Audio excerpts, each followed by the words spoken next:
My name's Ari Fink. I'm from SiriusXM, and we've got an incredible group of humans here to chat with us on our next panel. We're going to be talking about amplifying awareness and taking action here in our music space and interacting with the world in meaningful ways. And I just want to thank Relix Live Music Conference, Brad, Pete, everybody that helps assemble this. Let's give those guys a round of applause just for a moment here. What an incredible group of humans and individuals here that we have assembled, not just to chat, but also to be here in attendance. People like Aaron Gittleman himself right here, right?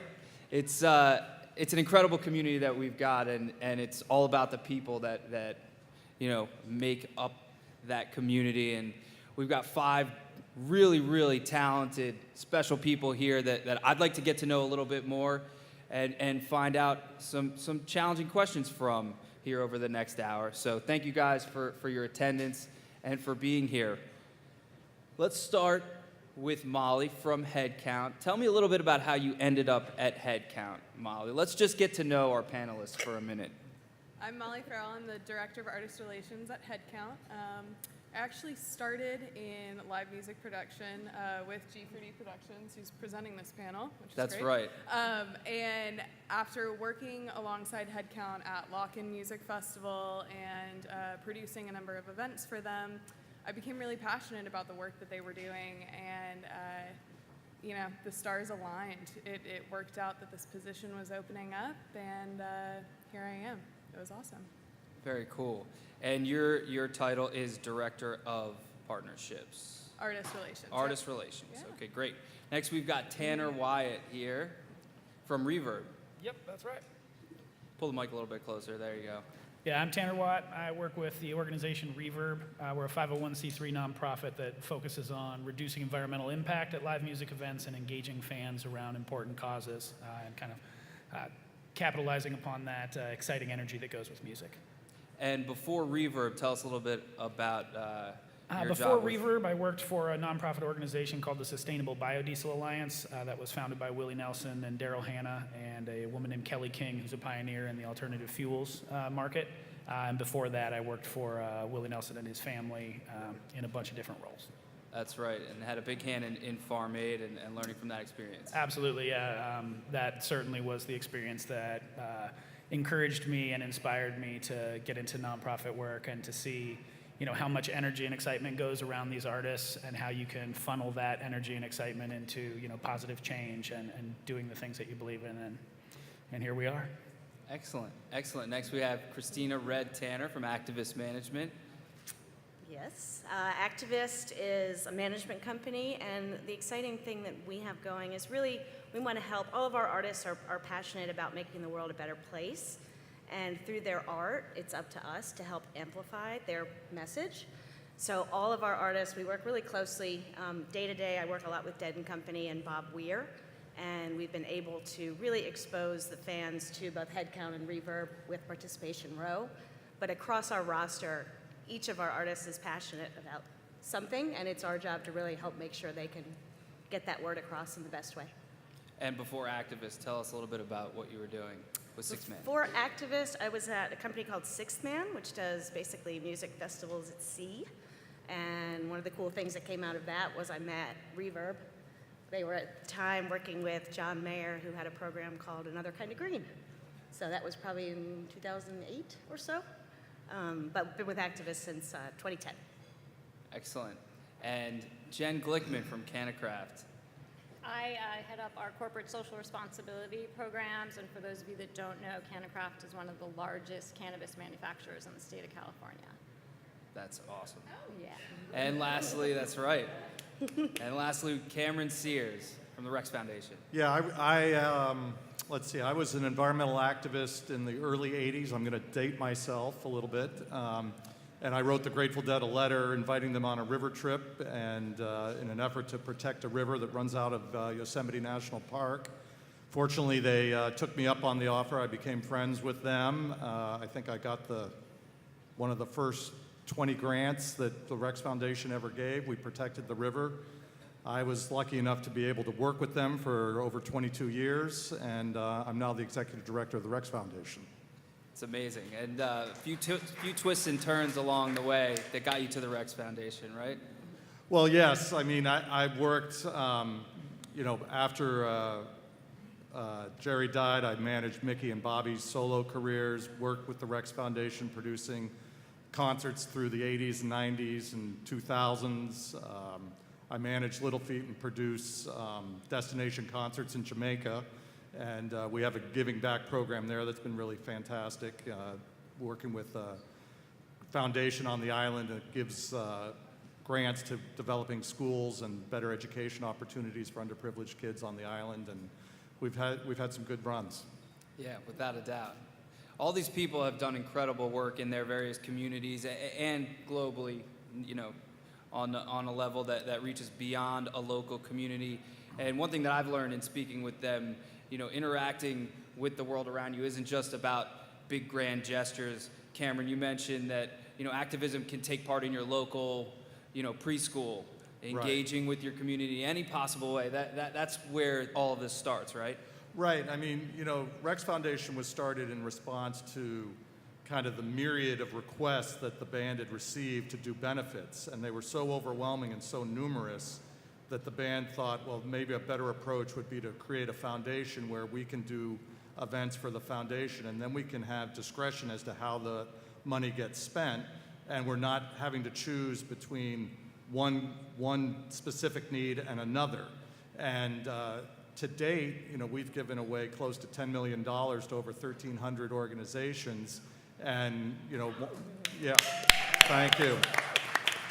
One of our first, I think we gave Headcount their first grant and got them started. That's right. There's been a lot of things that we've done that were nascent little seeds that have grown into mighty oak trees. And that is one of the better parts of the whole thing. But I am a big believer in getting plugged into whatever is happening in your specific community, because volunteerism is at the root of where it all begins. And whether you're donating time at the local school, the Little League team, or serving soup at the soup kitchen, it all has an impact and it's all meaningful. I think that relates to interacting with artists, Red, on any level, whether it's one show or one venue. Do you want to speak a little bit about the various ways that you work with artists to amplify awareness and take action? Yeah, I mean, I think the first obvious example is what we do at Participation Row, which is with Dead & Company on the road. And we have Reverb and Headcount out at all of the shows, and then we'll have a selection of either local nonprofits or what we call dead family organizations, including the Rex Foundation. And through activating to all of the fans, the tens of thousands of fans that we interact with, so just the physical connection of being able to do something and giving all of those organizations a forum. So the band doesn't necessarily have to do anything, but we're opening you up to our fan base, and that the band is also passionate about this. On the other hand, you've got an artist like Michael Franti, who is very much an advocate for gun control. And the most recent single that he had, the entire video, which is called Flower, it stars people that have been affected by gun violence. It's up to us as management to make sure that video gets as many views as possible and really gets the notice and sort of starts that discussion. And as management, that's different, not at a show necessarily, but something that we can do on behalf of the artist to really make sure that the word gets out as much as possible about what they truly believe in and want to change. Very nice. And you mentioned Participation Row. Let's talk a little bit about Participation Row and the genesis of that idea. Molly, tell us a little bit about how that all came together and how it's grown. Yeah, Participation Row is the nonprofit activism area at different live music events. We started it at Lock-In Music Festival, the inaugural year. We have brought it out on Dead & Company with all of these incredible organizations. I mean, that's the beautiful thing, is that Headcount has been able to work with everyone on this panel, which is awesome. But we are creating an area where these nonprofits are able to really be amplified, and that fans can interact with all of them. There's incentives for participating, and it feels more like a 360 thing instead of walking past a booth and okay, or signing your name up on a list. It's a really interactive experience, and it's a beautiful thing, and it's been awesome to be able to work with so many of these people. And it's grown quite a bit. It has, yeah, significantly. And I'm Yeah. sure you guys have interacted with it in your travels. And Tanner, as far as Reverb is concerned, you guys do a really great job of incorporating local charities and tying the room together, so to speak. Yeah, absolutely. I mean, we're very proud of the work that we've done on Participation Row, as well as the action villages that we have out on other tours and at venues and at festivals. But I mean, to add to what Molly was saying, absolutely. I think that all of these groups working together and the excitement of those shows really just lifts everyone up. I also think that a really important piece of it is the connection that fans feel to the artist. I think that when a fan knows that an artist genuinely cares about a cause, if it's Michael and gun control, if it's the family organizations at the Dead and Company shows, I think that the fans feel closer to the artists when they're both supporting the same cause, and that connection. It's hard to get closer than already being in love with their music and looking up to and being inspired by that art they create, but being able to put them on the same team as the artist about these issues is such a cool thing to see happen. And it's exciting to watch these fans, years and years later. Some of them have started nonprofits, some of them are volunteering now, and that seed, as you were saying, planting that seed and watching young people take that inspiration and go with it is super, super exciting. And can you tell us about how you involve local charities and you kind of incorporate, Yeah. everyone here that is looking to take action? Absolutely. So on many of the tours that we activate on, including Dead and Company and others, Maroon 5, Dave Matthews Band, John Mayer, what we do is we try to find a cause that means something to the artist, that's truly, genuinely important to the artist. And then we'll normally find a national or a global campaign that overarches that cause, and then also look to each market across a tour to bring in local connections that fall within the same umbrella of cause. That way you're giving fans the chance to see, okay, this is the national or the global campaign that my artist, that I care about is involved in, and here's a way that I can connect at the community level with that artist. At venue programs that Reverb sponsors, we try to find local organizations specifically. So just down the road at Forest Hill Stadium, we have a season-long program. And the Rock and Refill program, which is a free water station program, custom water bottles that are given out for donations. We also activate that on the Dead and Company's tour. Those dollars raise money for 2 local nonprofits, and then we also have an action program with NRDC, the National Resource Defense Council, and their office here in New York, where fans can get involved locally. So I definitely think that the big picture cause is important, but also finding a way that people can tie in their own community, at home, in their local environment is the place that it all starts. And Jen, you're doing a lot of work in Northern California locally. We are doing a lot of work locally. I'm very lucky that I work for an owner and a founder whose instincts, for instance, the 2017 fires, and we immediately just gave our offices to the Red Cross. And that was, a pretty big thing in a very, it's a new industry. And people think that there's a lot of money there, and honestly, there's not. But there's a lot of heart, and there's a lot of effort, and there's a lot of wanting to set the foundation for what the cannabis industry is going to do and be long-term. And so it's a real privilege to get in this moment. Again, you talk about planting seeds, and that's really what we get to do right now. And in doing that, that's where, in directing both locally and then nationally, we're supporting Headcount and their new Cannabis Voter Project and getting that word out there. Because it's going to be an industry that's decided by the voters, period. And so in that way, that we've pivoted to education about these laws that are coming up is a big, huge thing, and we want to be supporting that. That's awesome. Now, Jen is the Corporate Social Responsibility Manager for CannaCraft, and you've done a lot of work helping local communities in the face of conflict and tragedy. Do you want to talk a little bit about how you respond to situations like that and how CannaCraft has jumped in the mix? When the 2017 fires broke out, that's a one that we pivot to a lot. It was everybody stay home today, and whoever can get here the next day, get here. And it wasn't to do business as usual, it was to figure out how to help. And the reality is that those natural disasters are going to continue to happen in California, and we're going to need to continue to figure out how we're helping our communities.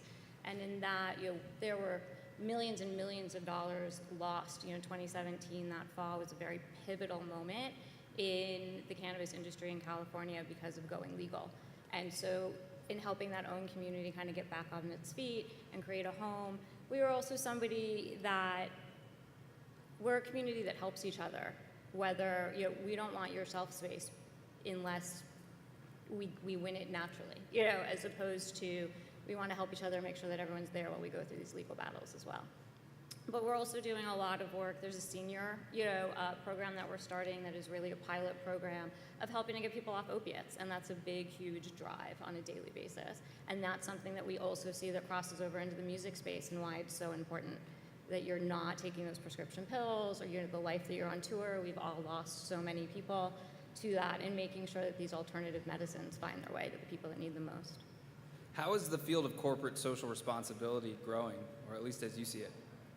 Corporate social responsibility is growing in that 68% of your consumers globally will tell you that if you take the same product and one of them is tied to something that people care about and is choosing to do good in the world, most consumers are going to pivot to even spending more on that same product because of what those people are who are choosing to do. And so there's a real opportunity. We want to be a Tom's, a Ben & Jerry's, the people that are leading the way. And we're doing it again from year 1, year 2, year 3. And so it's going to be really exciting to see with the cannabis industry, when it comes together collectively, the force for good that it can really be. Well, I just want to pause for a minute here. It does seem like at moments our world is completely effed. Right? We look around. I mean, when it comes to politics, when it comes to the environment, when it comes to interactions with each other, but people like this are really fighting for that change. Cameron, I'm curious why you think activism started in this scene, specifically in this community. Well, I think, my experience with Grateful Dead, their first concert was a benefit as the Grateful Dead, and it never stopped. We just kept doing that. Now, that predated my involvement with the band, but that ethic never left the organization. And if anything, it grew to the point where we had to create a foundation to deal with the myriad of requests, as I said earlier. So, not only was the band moved in that way, but the community around the band supported the same things. It was sort of a group mind concept. And we felt very strongly that we could do it in all manner of how we operated. And, it just was a natural, organic thing. We never really thought about directly having to do it. It just was something that we did as a matter of course. And, I would encourage other bands that are contemplating giving back it doesn't have to be on a grand scale. It can be on any scale that you can manage, but it is, as you say, a connection point to your fan base. And it instills a sense of spirit in the community that transcends the music almost. The music is what binds us all together, what brought us all together. And the band would never use the stage as a pulpit per se, but your actions speak for themselves. And when we looked at the audience and saw what they were involved in, it was just a direct reflection of the same values that we had. Red, do you want to tell us a little bit about how emerging artists can get involved and utilize their voice to amplify awareness? Because it seems daunting, you know what I mean? If you don't have that platform yet and you're still gaining that platform. I think it's really about knowing what your core values are and how you feel. We have one of our artists, up on the rise that's very, very supportive of Indigenous people. And it's really just about everything that you do, always being conscious. You can still make a difference as long as you're consistent in your messaging. And that, again, I think the fan base, the Grateful Dead is so unique. It's more of a community than a fan base. But you've even got these smaller artists that, as long as they are always consistent with their communication and what they support, you can still be a cause for change, even if your fan base is 1/100th of what the Grateful Dead community is. Right. And just like Cameron said, I think it's really easy if there is that really, like, you feel like you're in it with the band and the band really has that consistent messaging. I think that's really important, and that's part of our job as management, to make sure, whether it's media training or anything, just making sure that those artists really are conscious of everything that they're saying and how they're acting.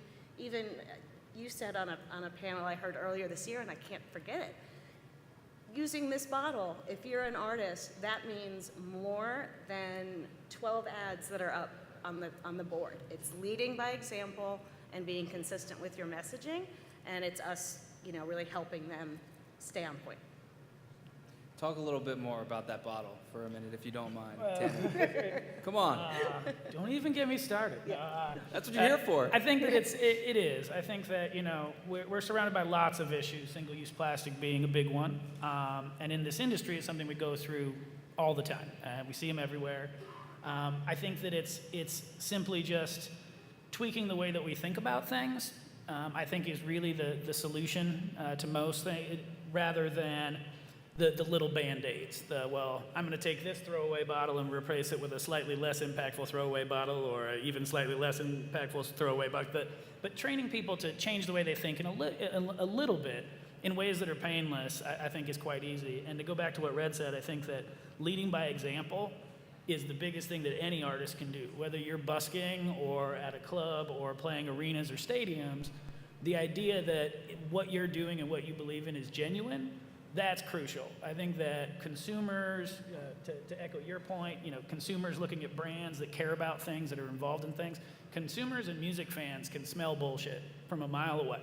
Right. And an organic and true and genuine support of a cause is going to come off that way, and it's going to inspire fans to take action and do something.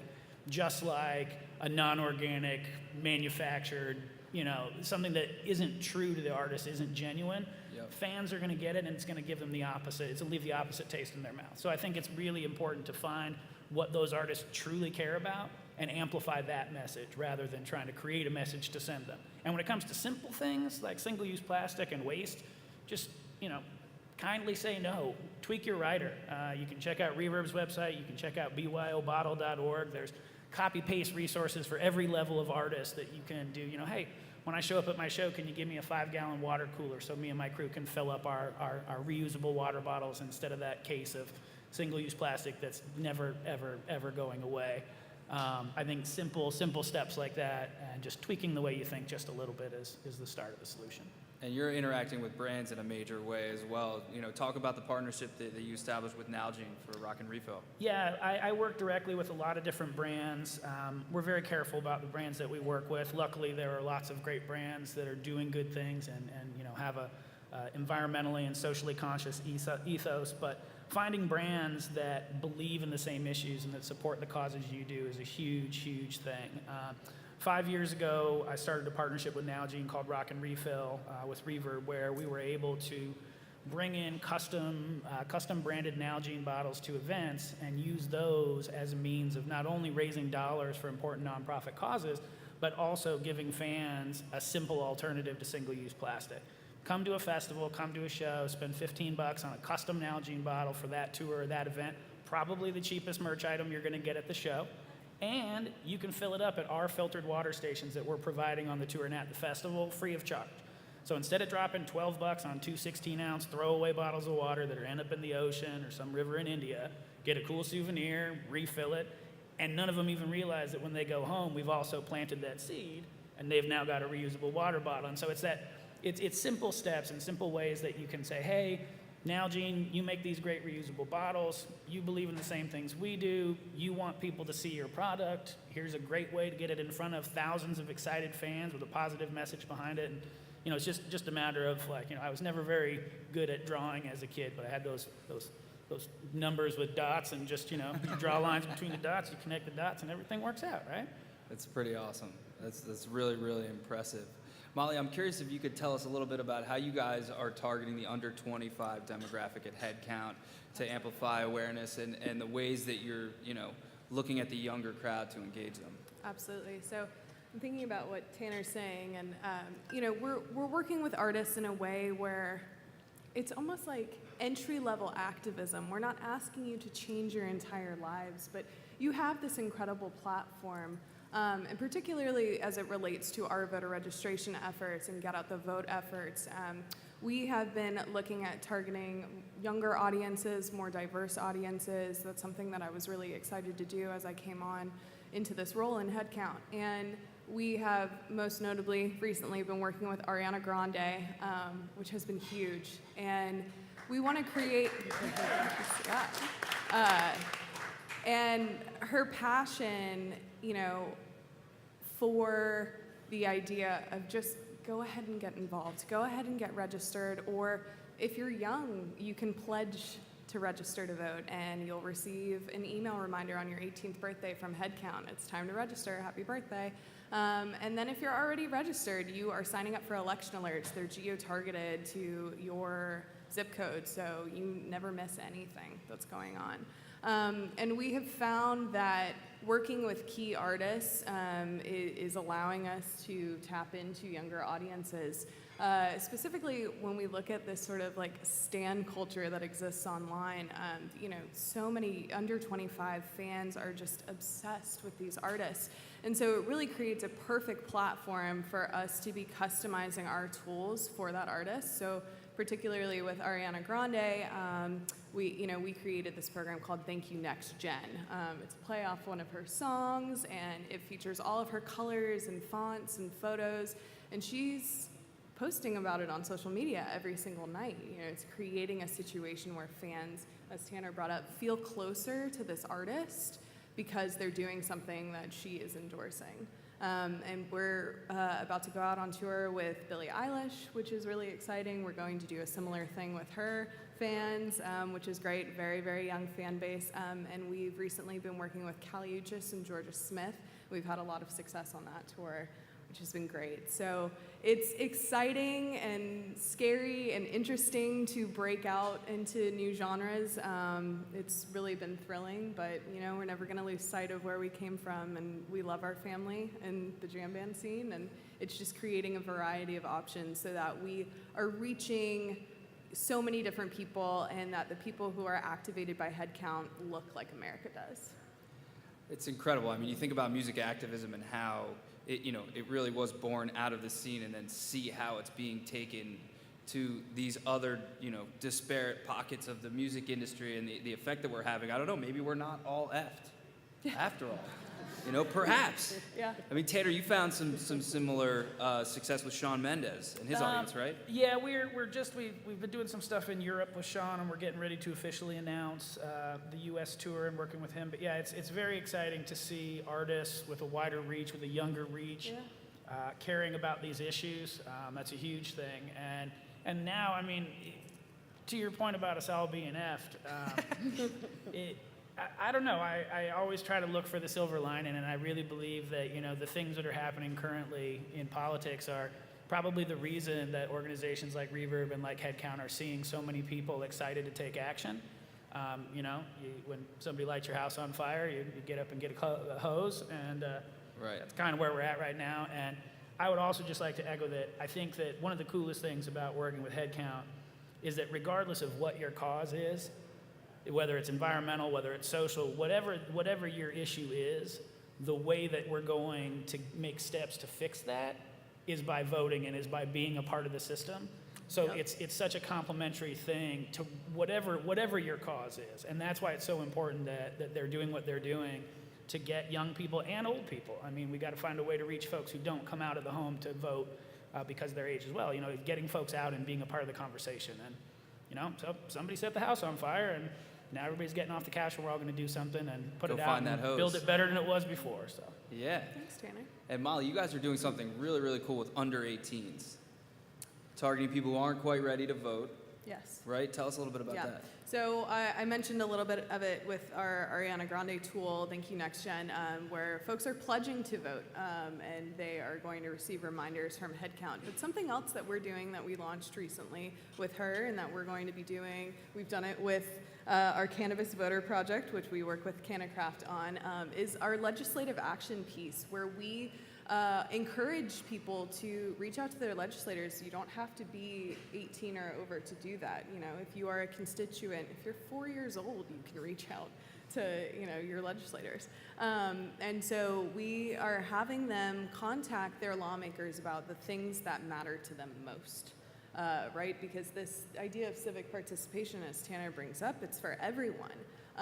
And not only is that exciting for under 18, because when you're under 18, maybe you're not going to as many shows, and this is an online tool, but it's also really, really great for those who aren't able to come to a show for reasons of privilege. We have to recognize that in the music industry, we are working in a space of privilege.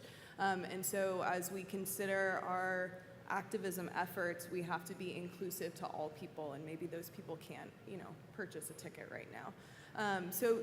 There are a number of exciting ways that we're interacting with younger folks and people beyond just those who are fans at the shows, and it's an exciting time to be a part of all of this.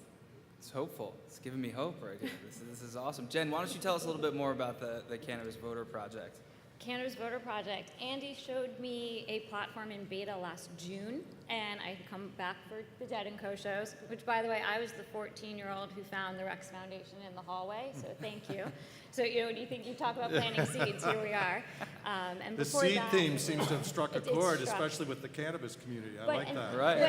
There you go, right? And before that, I also, at one point, I was raised on Pete Seeger. I eventually worked for Pete Seeger, and I think, again, to go from my parents' music to my music, and to see that activism was embedded in it as well, and that was a through line as I found my own music that I enjoyed, but that you needed to participate, and that was an element that was present everywhere. It was a really, it was a big thing, and that's kind of the energy that bringing that into the cannabis community.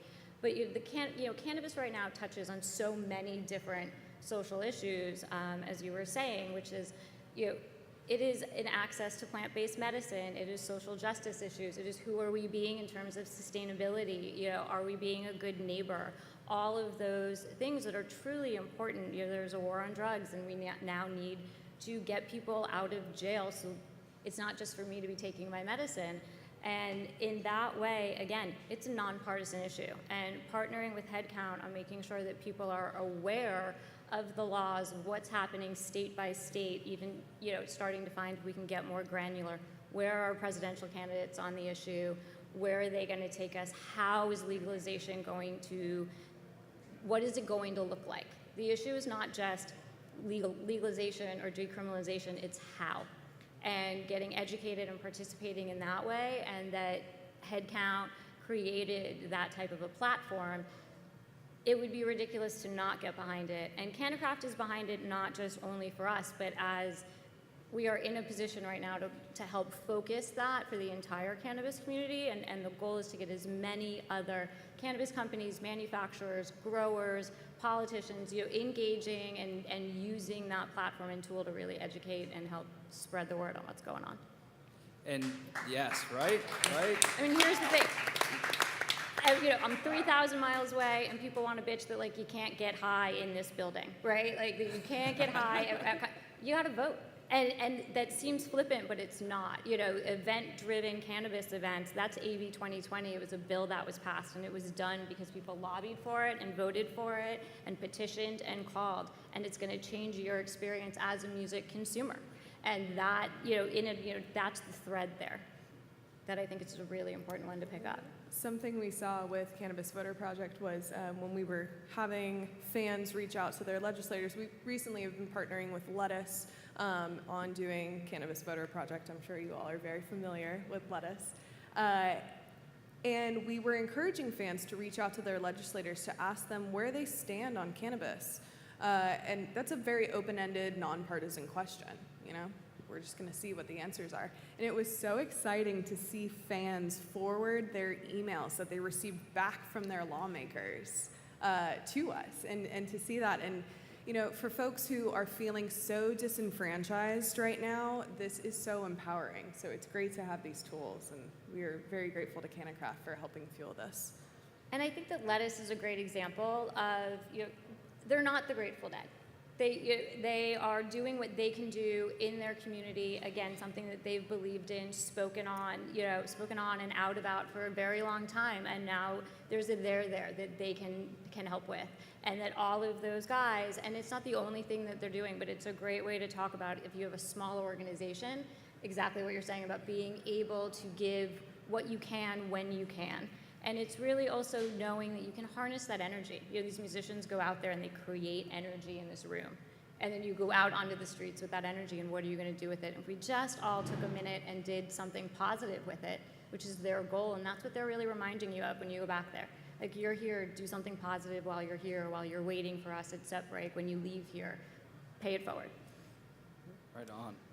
The Grateful Dead weren't the Grateful Dead when they started doing benefits, really. Right. And they did things for people that were across the spectrum, whether it was the Black Panthers, the Hells Angels, or the San Francisco Meme Troupe back in the day. And that stayed with them for a long time. So when you start those things again at the very beginning of your career, or at the notion that there's a need to be met, that'll see you through the remainder of your career. And it's just part of who you are. It's part of who we are, regardless if you're a musician or whatever you're doing. You contribute, you give back, and it continues to pay in the long run, you know, for the community, for the planet, and for your soul, you know.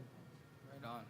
Cameron, can you tell us a little bit how you have seen the digital age sort of interact with the field of awareness and bringing, you know, taking action, and how, you know, social media has impacted, and before social media, you know, online messaging groups, you know, how those tools were utilized early on, and sort of now how the Rex Foundation handles social media, utilizes it? Well, you know, it's interesting. I'm probably not the best person, honestly, to speak about that, Go because around. our fan base skews a little bit older, and the social media impacts are not as directly felt. But that said, we have reached out to a lot of new fans of Rex Foundation and supporters of Rex Foundation. Our Facebook page is active. We do a lot of Instagram posts around our events and things of that sort. But we, more importantly, can feed out recent grantees and their successes, and the work that our contributions allow to occur. It shows the effect of it all. And I like to say that, you know, we're kind of like maybe the hip United Way, because we're funding things that most of us would never have encountered. You know, they're very kind of grassroots. We fund organizations that are $1 million or less, and we actually look for people that are $500,000 or $200,000 less, just to get them that start, because they're right on the ground floor of something that's really needing to be addressed. And if we can spread that word out to a broader audience, we feel that that's a really great use of social media. So it's proven to be pretty effective that way. Very nice. Jen, how about you? In terms of social media, it's interesting because in the cannabis space right now, where and how we can advertise is a pretty big issue. 71.3% of your audience you need to know is over the age of 21. Good luck. You know, so in that way, social media, it's a big thing. But even most cannabis companies have backup accounts because they can come down. You know, again, because of the federal issues there. But in terms of reaching an audience, it's a pretty active and engaging platform. I think it can do so much more. And again, we're a manufacturer, and so typically our messages is about products. And so when we get out there and we're saying, oh yeah, but you want this, you have to participate. And that's a really big thing. We have a ton of people who are, when are you bringing this to Florida? When can I get this here? When can I? You want us there, you got to go ask for it. You know, you got to get out there, you have to participate. What's happening in Florida, what's happening in Texas, what's happening in Missouri, and you want it, you got to ask for it and work for it a little bit. And we want to be there, you know, for sure. So that's the way that we are really choosing, almost on a one-to-one basis, and engaging in our social media, besides, you know, reposting things, of saying, go to Cannabis Voter Project. Are you registered to vote? Do you know what's happening? Let's get in it. Red, how about you? How have your artists leveraged social media to amplify awareness? I think really, you know, the Michael's video is a great example of just spreading the word there. I think it's all about the artist being authentic, and whether they can spend the time to do a quick video. Michael's another great example of, he'll talk to the camera and you really feel like you're talking to him. And then I think it's really all about sharing the messaging that's provided by our partners, whether it is headcount with a call to action. This is all you have to do. So sort of endorsing and reinforcing the messages of the causes that the artists already believe in, but making sure that it's a very authentic version and it's not a sponsored type post. That it's really from the heart and it's more about a cause than, you know, driving them to a brand. So let's talk about that for a minute. How do you filter for authenticity? I mean, is that a natural thing? Might be a silly question, but I mean, you know, when it comes to artists, everyone throws things at the board. I mean, how do you like whittle it down to the actual message? I think it's really about a conversation with the artist. And everyone that we work with, obviously by the name of the company, we're all very passionate about, using art to make change. So it's a partnership, but each of the artists really, it's about what they believe in. It's not up to us to say, you should support this because it's cool this month and we can make a big impact. It's really working with them to discover what they're really passionate about and helping them and making sure we vet organizations, that we work with organizations that we know are spending their money wisely and doing good things and not, somehow doing something creepy below board. So I think it's up to us also to, on behalf of the artist, make sure that they are supporting organizations that are valid, relevant, and authentic again. I think most artists today are acutely aware of their persona out there and don't want to be involved in things that are inauthentic. They want to be doing things that are totally authentic, and that's easy to support, when it's that way. When it's inauthentic, you're trying to, well, don't say that, not today. It comes from the heart, and you can't deny it, really. So it makes the job easier, I think, ultimately. And all of you guys, yeah, go ahead, Tanner. I was just going to add, I think another important thing for artists, and something that I think that Jack Johnson is really good at doing it. Similar to the Dead, lots of people coming to him with important causes that he cares about many, but keeping your message concise is important as an artist. If you go, all over the place and you're, one day you're supporting this and the next day that and the next day that, even if they're all important causes, the message gets muddied and it feels less connected. Jack Johnson focuses on single-use plastic issues and then community sustainable food systems, and everything that he supports falls within those two umbrellas. And by keeping a message concise and choosing what that cause is, you can do more good for that cause than trying to support every single cause that strikes a heartstring. Yeah, that makes a lot of sense. We've got a lot going for us here, I think, at the moment. One of the things that was interesting about the band's approach to philanthropy was by creating a foundation, they didn't limit themselves to a single focus topic. And in fact, through 1,300 grants, it covers a wide spectrum of stuff. Phil was into classical new composition. Bobby was into rainforest active. Mickey was into indigenous music. So we covered all those things and anything that ran in between. And then when the time came to do a big event for the rainforest, back in the day, we all rallied behind that because the need was so present. But, by having that kind of inherent flexibility, you're never pinned into one painting. You can do anything you want at any time. And it was really kind of a forward-thinking approach, I think. That was something that we found, working with Pete Seeger at the end of his life. He could go into any community, and obviously his support for an organization was hugely impactful. So when he went back out on the road, he actually did the opposite, and he supported a different organization with every show. So when we were on the road, it was a local, community-driven organization. He was aware that his presence would rally support, and that it would then stay in that community. And so there's something to be said for that, too. We travel and we tour and we bring our circus to your town and use your resources, and there's an economic boon. There's also a drag on police services and other things. So what can we do in your town? And that's a different approach that I think is also incredibly important, and it's something, again, that threads back through in looking at cannabis, too. Where are we going to be? It's a town-by-town issue. And I think that that's something that comes with you have an ability to support 1,300 grants. As you get there, that you can cast a wider net. Yeah.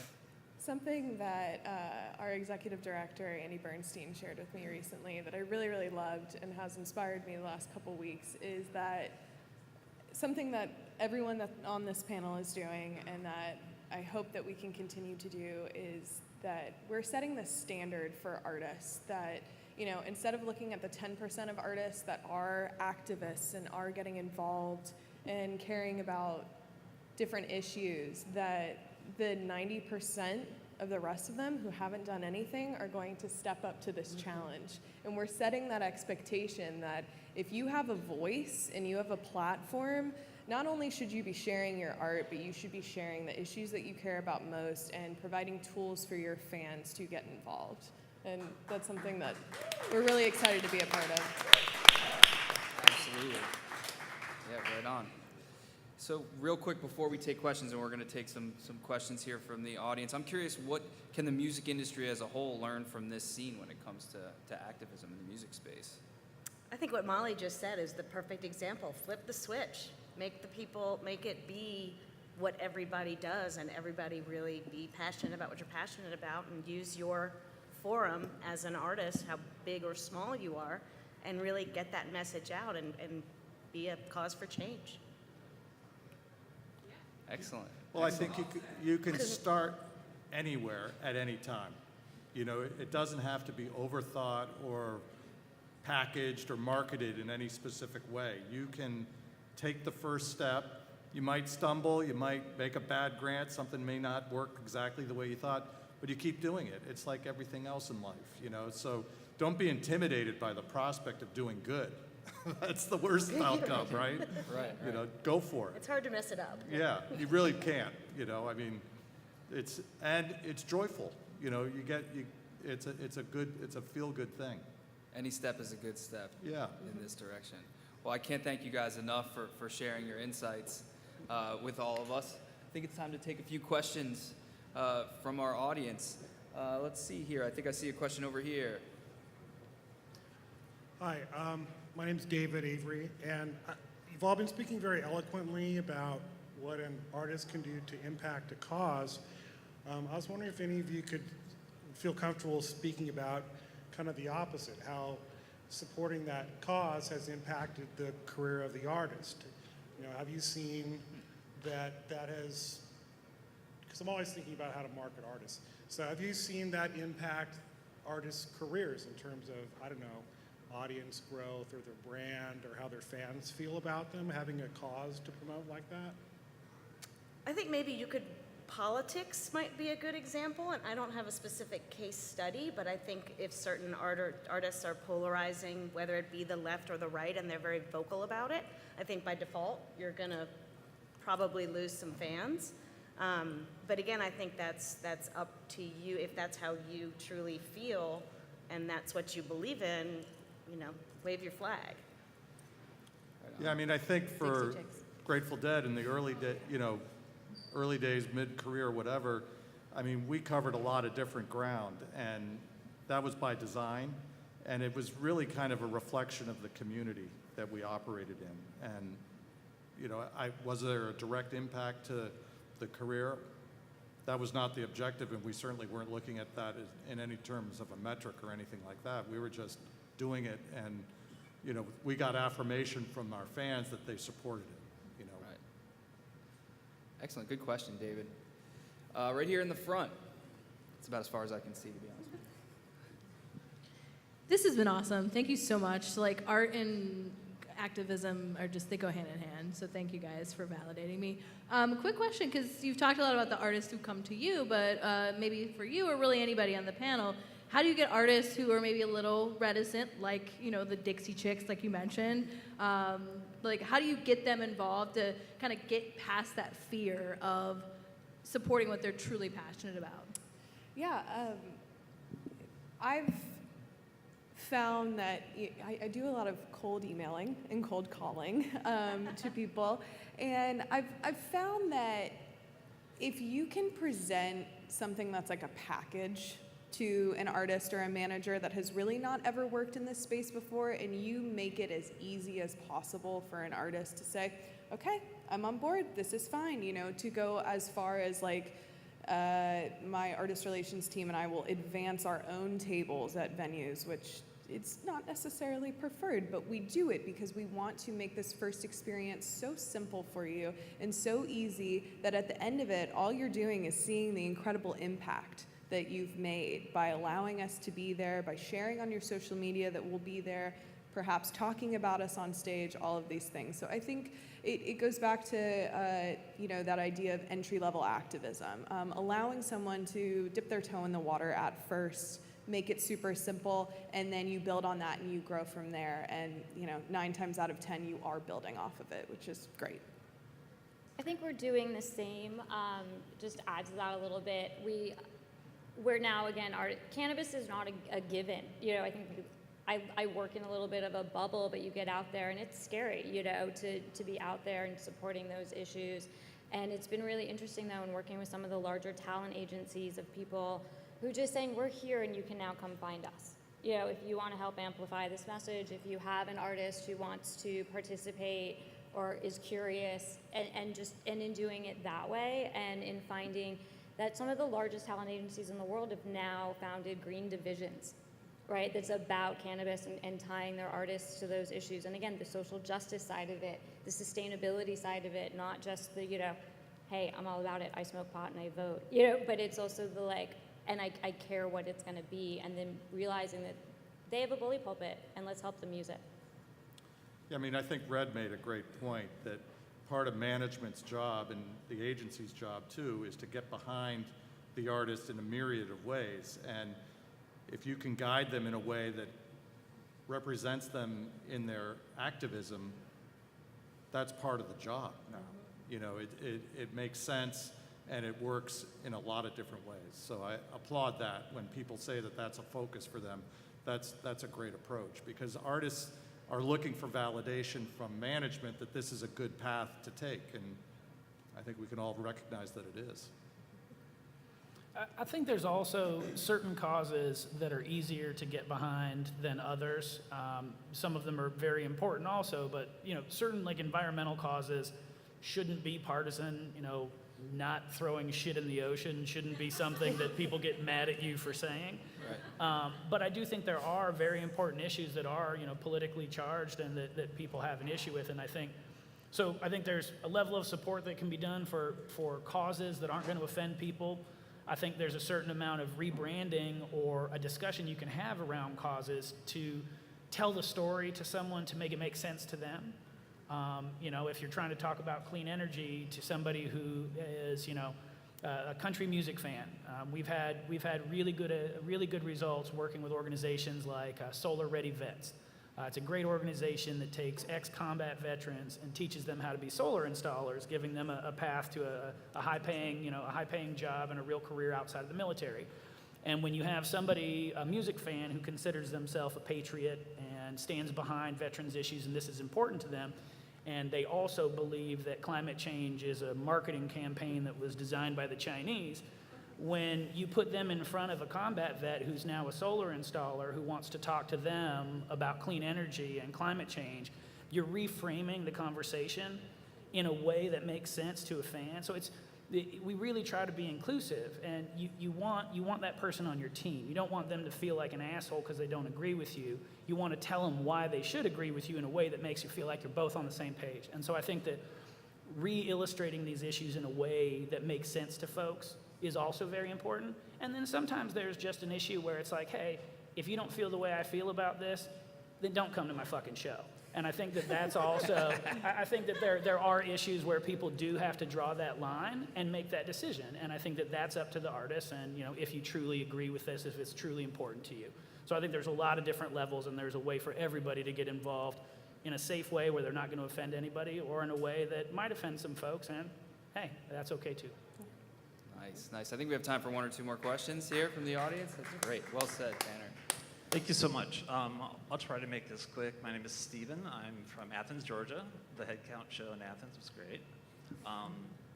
3 years ago, I asked myself, while I was depressed in Detroit, why hasn't there been a Live Aid for mental health? And the simple answer was because I thought of it. I've since founded a nonprofit, Brain Aid Fest, Inc. This will be a long-winded question because this is my one opportunity to do my elevator pitch to everybody. If anybody wants to be involved in any way. I sell to people as a Live Aid or Farm Aid for mental health awareness and brain health awareness, plus TED Talk style storytelling about mental health, and comic relief, throw in some comedians.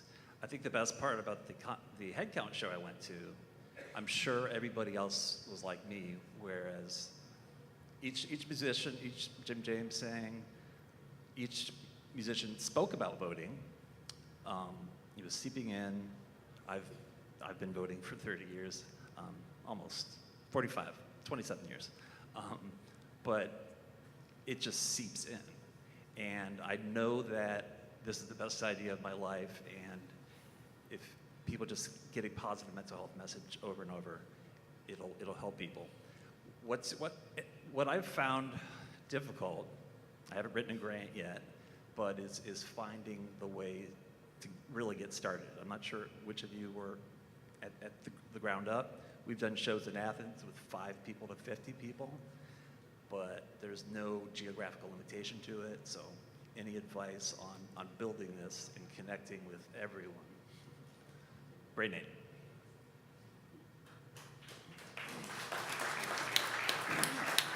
And I've got the logo already. It's like Live Aid with a brain instead of Africa. But everybody has mental health, and everyone loves someone with mental illness. That's all I say. It's as simple as that. Yeah, I would say, if there are key artists that you're passionate about, and you think that this would resonate with. Michael Stipe has given me the brush off a little bit. Even though I'm like, everybody heard the Shiny Happy People, that's mania and depression, dude.